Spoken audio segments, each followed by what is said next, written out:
سلام دوستان، وقت بخیر. ما یک دفعه دیگه طریقه پاک کردن فیلترهای ماشین اسپری رو گذاشته بودیم، ولی دوستا در کامنت ها هی میگن که طریقه پاککاری فیلترهای ماشین اسپری رو توضیح بده. از اون خاطر باز دوباره گفتم که برای شما را نشان بدیم که ماشین اسپری شما بتونه طول عمر بیشتر داشته باشه. دو دانه فیلتر دارن.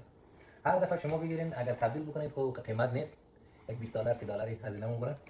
ولی اگر نخواستین هر دو سه دفعه کار، اگر هر دفعه که تبدیل کنین که نور نمیده، اگر نکردین هر دو سه پروژه بگیرین تبدیل بکنین.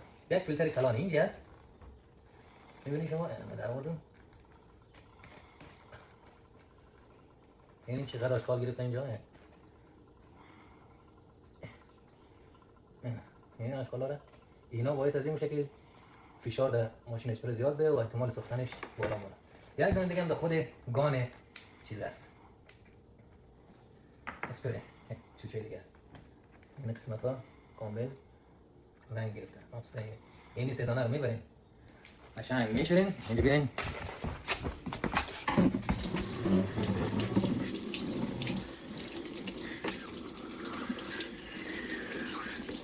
مثلا قبلی ما این رو عوض کردیم نوا، ولی بازم آشغال خیلی زیاد گرفته. یعنی هر دفعه که شما این رو باز کنید وقت نمیگیره، 10 دقیقه در وقت نمیگیره. ماشین اسپری دیگه طول عمرش بالا میره. کل خرابی که میشه از زمین میشه. یکی دیگه اونو تیبا هم که شما تمیز نشورین بند میشه و سر ماشین فشار میاره.